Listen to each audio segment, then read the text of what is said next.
అందరికీ నమస్కారం. నా పేరు రాంబాబు. నేను విశాఖపట్నం 130 కామన్ పాయింట్ ఎస్ఎస్లో స్కిల్డ్ వర్కర్గా జేఎల్ఎంగా పనిచేస్తున్నాను. సోదరులారా, మనం 30,000 మంది వరకు ఉన్నాము. మనం గత 2 దశాబ్దాలుగా తిరగని అధికారులు లేరు, రాజకీయ నాయకులు లేరు. మన వంతు ప్రయత్నం మనం ఎంతో చేశాము.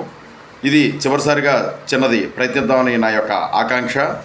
ఇది యూనియన్లకు అతీతంగా అందరూ కలిసికట్టుగా, ఎటువంటి యూనియన్ అని కాదు, ఒక విద్యుత్ కాంట్రాక్ట్ కార్మికులుగా ఐక్యవేదికగా దీన్ని మనం ఏర్పాటు చేసి ముందుకు వెళ్ళాలని నేను కోరుకుంటాను.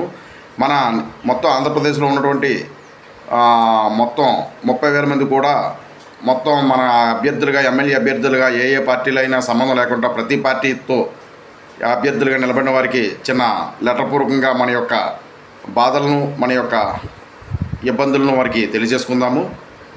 దానికి మీకు చిన్న పీడిఎఫ్ రూపంలో నేను పంపిస్తాను. అందులో ఏం లేదు, ఆంధ్రప్రదేశ్ విద్యుత్ కాంట్రాక్ట్ కార్మికుల ఐక్యవేదిక సభ్యులు అని తయారు చేసి, ఏం లేదు అయ్యా, ఆంధ్రప్రదేశ్ విద్యుత్ కాంట్రాక్ట్ కార్మికులందరం 30,000 మంది ఉన్నాము. గత 2 దశాబ్దాలుగా మేము ఎన్నో ఇబ్బందులు పడుతున్నాము, చాలిన జీతాలతో ఎన్నో బాధలు పడుతున్నాము. ఆంధ్రప్రదేశ్ మరియు తెలంగాణ స్టేటు విడిపోయిన తర్వాత తెలంగాణ సోదరులకైతే కొంతవరకు న్యాయం జరిగింది. వారితో పోల్చుకుంటే వారికి మాకు చాలా వ్యత్యాసం ఉంది. దయచేసి తెలంగాణలో 3వ పార్టీ విధానాన్ని రద్దు చేసి నేరుగా జీతాలు ఇచ్చి మా కార్మికులకైతే అక్కడ ఎంతో కొంత న్యాయం చేశారు.